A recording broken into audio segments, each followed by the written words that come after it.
ರದ್ದುಗೊಳಿಸಿ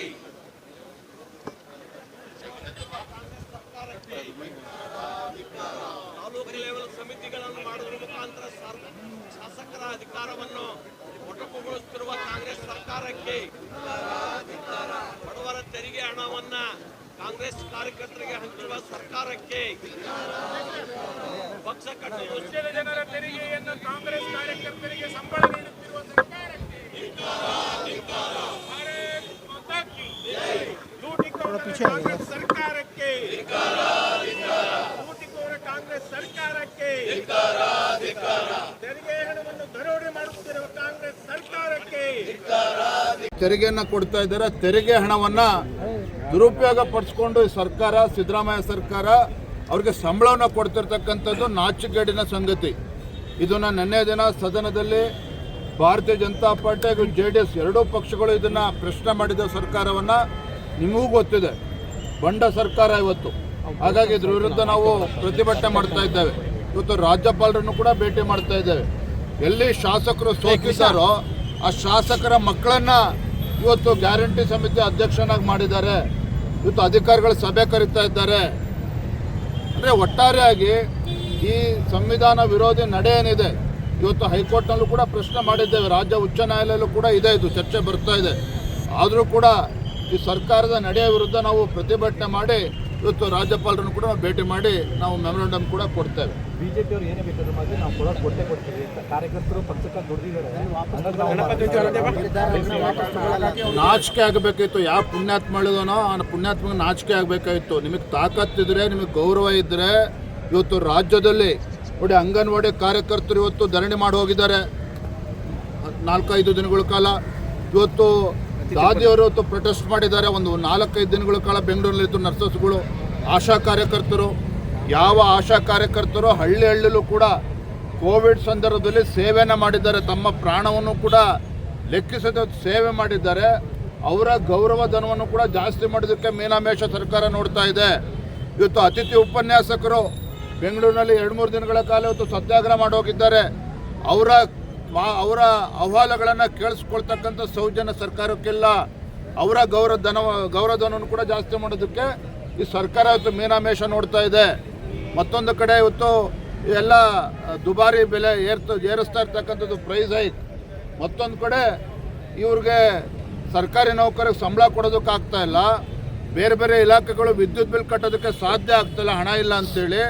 ಮತ್ತೊಂದು ಕಡೆ ಅವರು ಗ್ಯಾರಂಟಿ ಅನುಷ್ಠಾನವನ್ನು ಮಾಡಿದ್ರೆ ಯಾಕೆ ಜಿಲ್ಲಾಧಿಕಾರಿಗಳು ಇಲ್ವಾ? ಹಾಗಾದರೆ ಅಲ್ಲಿ ತಾಲೂಕು ಮಟ್ಟದಲ್ಲಿ ತಹಶೀಲ್ದಾರ್ಗಳಿಲ್ವಾ, ಅಧಿಕಾರಿಗಳಿಲ್ವಾ? ಇವರು ಯಾರು ಚುನಾವಣೆ ಸೋತಿದ್ದಾರೆ ಅಥವಾ ಯಾರು ಮಾಜಿ ಶಾಸಕರು ಮಕ್ಕಳಿದ್ದಾರೆ, ಇವರು ಕಾರ್ಯಕರ್ತರೇ ಬೇಕಾಗಾದ್ರೆ ಅದನ್ನು ಇಂಪ್ಲಿಮೆಂಟೇಷನ್ ಮಾಡೋದಕ್ಕೆ. ಹಾಗಾಗಿ ಇದನ್ನು ವಿರೋಧಿಸಿ ಭಾರತೀಯ ಜನತಾ ಪಾರ್ಟಿ ಹಾಗೂ JDS ಇದನ್ನು ವಿರೋಧಿಸಿ ನಾವು ಪ್ರತಿಭಟನೆ ಮಾಡಿದ್ದೇವೆ. ಸರ್, ಈ ರಣ್ಯಾರ ಪ್ರಕರಣ, ಗೋಲ್ಡ್ ಸ್ಮಗ್ಲಿಂಗ್ ಪ್ರಕರಣವನ್ನು ಪ್ರಸ್ತಾಪ ಮಾಡ್ತಾರೆ, ಯಾಕಂದ್ರೆ ನೋಟಿಸ್ ಅನ್ನು ಕೊಟ್ಟಿದ್ದಾರೆ. ಅದ್ರ ಬಗ್ಗೆ ಚರ್ಚೆಗೆ ಅವಕಾಶ ಇಲ್ಲ. ಈಗ ಅದು ಆ ವಿಚಾರವೂ ಕೂಡ ಸಾಕಷ್ಟು ದೊಡ್ಡ ಪ್ರಸ್ತುತ ಆಗಿದೆ. ನಿಮ್ಮ ಶಾಸಕರು ಹೇಳ್ತಿದ್ದಾರೆ ನೋಡಿ, ಅನೇಕ ಜ್ವಲಂತ ಸಮಸ್ಯೆಗಳಿದೆ. ಇವತ್ತು 9 ವಿಶ್ವವಿದ್ಯಾನಿಲಯಗಳನ್ನು ಮುಚ್ಚಾಕ್ತಕ್ಕಂಥ ದರಿದ್ರ ಪರಿಸ್ಥಿತಿ ಇವತ್ತು ರಾಜ್ಯ ಸರ್ಕಾರ ಏನು ಬಂದಿದೆ. 9 ವಿಶ್ವವಿದ್ಯಾಲಯಗಳಲ್ಲಿ ಬಡವರು ಇವತ್ತು ಶಿಕ್ಷಣವನ್ನು ಪಡೆದು ಉನ್ನತ ಶಿಕ್ಷಣವನ್ನು ಪಡಿತಕ್ಕಂಥ ಕೆಲಸಕ್ಕೂ ಕೂಡ ಕತ್ತರಿ ಆಗ್ತಕ್ಕಂಥ ಕೆಲಸ. ಯಾವ ಕಾರಣಕ್ಕೆ? ಈ ಸರ್ಕಾರದ ಯೋಗ್ಯತೆಗೆ ಆ ಯೂನಿವರ್ಸಿಟಿಗಳಿಗೆ, ವಿಶ್ವವಿದ್ಯಾನಿಲಯಗಳಿಗೆ 300-400 ಕೋಟಿ ಕೊಡೋದಕ್ಕೆ ಆಗೋದಿಲ್ಲ ಅನ್ನುವ ಕಾರಣಕ್ಕೆ ಇವತ್ತು ಆ ವಿಶ್ವವಿದ್ಯಾನಿಲಯ ಮುಚ್ಚತಕ್ಕಂಥ ಕೆಲಸ ಮಾಡೋಕ್ಕೆ ಹೊರಟಿದ್ದಾರೆ. ಇದ್ರ ಬಗ್ಗೆನೂ ಕೂಡ ಚರ್ಚೆ ಆಗಬೇಕಾಗ್ತದೆ. ಗೋಲ್ಡ್ ಸ್ಮಗ್ಲಿಂಗು ಕೂಡ, ಯಾಕೆ ಹಿಂದೆಂದೂ ಕೂಡ ಈ ರೀತಿ ಕೇಳಿರಲಿಲ್ಲ. ಒಬ್ಬ ಹಿರಿಯ IAS ಅಧಿಕಾರಿಯ ಮಗಳು, ಇವತ್ತು ಕೆಲವು IPS ಅಧಿಕಾರಿಯ ಮಗಳು ಇವತ್ತು 30-40 ಬಾರಿ ದುಬೈ ಹೊರದೇಶಕ್ಕೆ ಹೋಗಿ ಬರ್ತಾರೆ.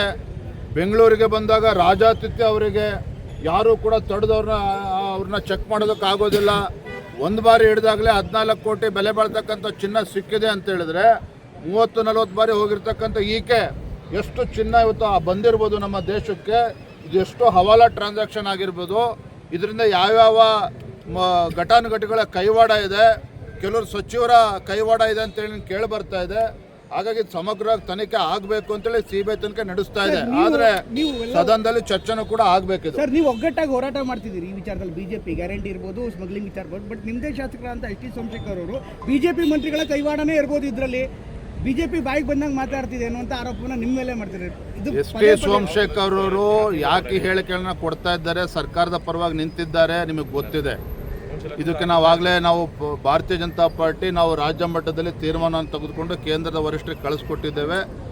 ಇದೆಲ್ಲದಕ್ಕೂ ಕೂಡ ನಾವು ಕೂಡ ಉತ್ತರ ಕಾಯ್ತಾ ಇದ್ದೇವೆ. ಒಂದು ಕಡೆ ಆಯಿತು, ಆದರೆ ಇವತ್ತು ಪ್ರಶ್ನೆ ಇರ್ತಕ್ಕಂಥದ್ದು, ಇವತ್ತು ಒಂದು ಕಡೆ ಪ್ರೈಸ್ ಹೈಕು, ಮತ್ತೊಂದು ಕಡೆ ಇವತ್ತು ರಾಜ್ಯದ ಮೂಲೆಗಳಿಗೆ ಬಂದು ಇವತ್ತು ಅಂಗನವಾಡಿ ಕಾರ್ಯಕರ್ತರು, ಇವತ್ತು ಆಶಾ ಕಾರ್ಯಕರ್ತರು, ಅತಿಥಿ ಉಪನ್ಯಾಸಕರು ಅವರ ಬೇಡಿಕೆಗಳನ್ನು ಈಡೇರಿಸೋ ಯೋಗ್ಯತೆ ಸರ್ಕಾರಕ್ಕಿಲ್ಲ.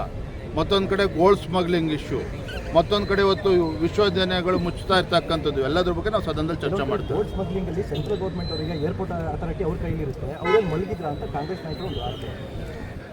ಅಲ್ಲೇ ಲೂಪ್ ಹೋಲ್ಸ್ ಇರೋದು. ಅಲ್ಲಿ ಯಾರು ಮಲಗಿದ್ರು ಅನ್ನೋದಕ್ಕೆ ಬೇಡ ಬಿಡಿ, ಅವೆಲ್ಲ ಚರ್ಚೆ, ಅವೆಲ್ಲ ಸಾಕಷ್ಟಿದೆ.